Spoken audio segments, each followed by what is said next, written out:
Hey everyone, this is Josh from before. Today we're getting a sneak peek at Medieval Spawn.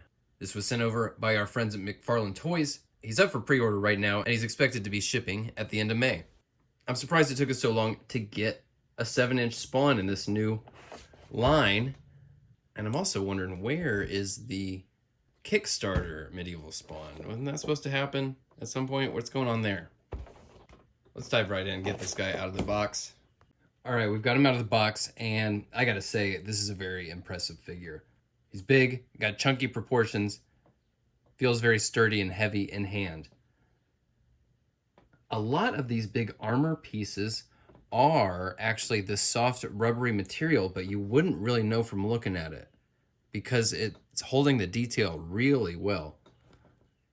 There are some spots like this big skull here, and this isn't painted, so you can kind of see some of these details fall out. But then there are other spots that are just like, all the spikes have this kind of, that sort of bone texture in it, but they're totally soft. And all those details are holding in there, and it looks really great, despite being unpainted. Really awesome. Just all the armor has all these engravings all over the place.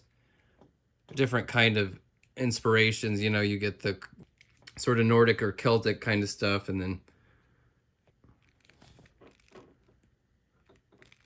these kind of details continue all the way through the torso down to this skirt here, which is just really incredibly rendered. They put paint on this piece, and really paid off. Looks just incredible. Has so much dimension. But of course, so many of these parts don't have any paint on them.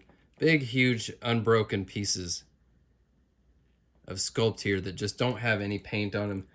And there are areas that are meant to be, I believe, metallic armor.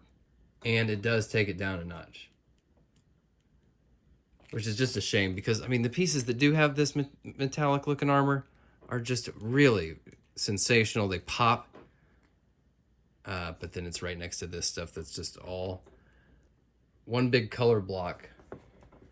The sculpt is just out of control. It's amazing.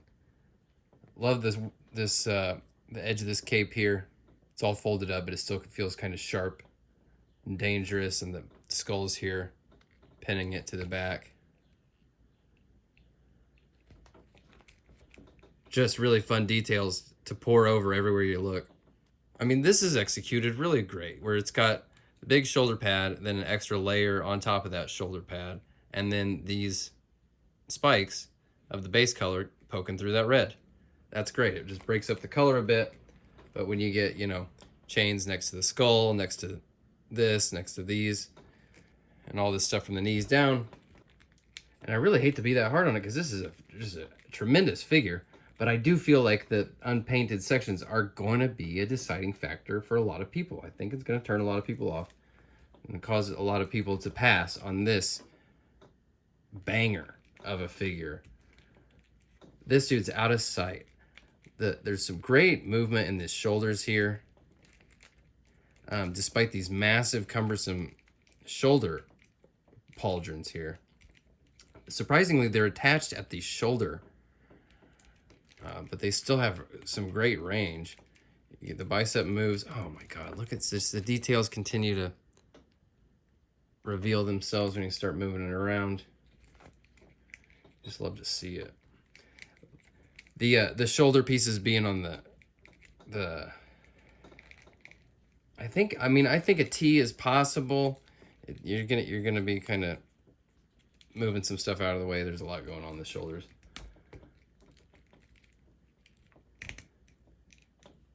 Double elbows get really tight considering how beefy and armored up this guy is. That's really great to see. The soft gauntlets allow for some good movement there of the wrists. Love that.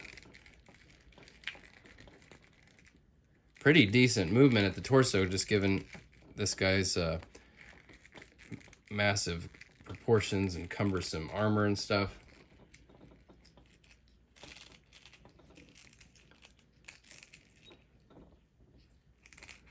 The legs even have more range than I would expect, just given all this layers of battle dress here. The double knees even get all the way up there. I mean, they really went hard on this one, guys. I hate to come down so hard on the paint apps, just because I know it's the world we're living in right now. But I got to mention them because I really do think it's going to be a deciding factor for some people, especially when his weapons do have paint on them. He's got this big broadsword and this big war hammer. They've got metallic paint. It really pops. The hammer is really cool. Not necessarily a weapon I think of when I think of medieval Spawn. Kind of would have rather had a shield. Love the Spawn logo there on the end of the hammer. Maybe they could have given us a shield that was almost done in this style and put this paint down here. Sword's fun.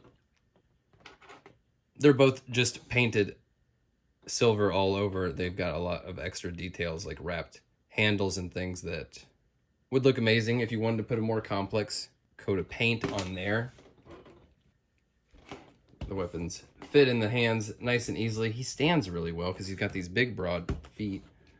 Man, I hate that I got to be so hard on the metallic armor, because this guy just feels like he does everything I want him to do. This guy's just every way I want him to be. Just feels good. It feels like they put the love, the TLC in there. We'll look at him with some other Spawn figures here. You know, this new Spawn line, it's very hit or miss.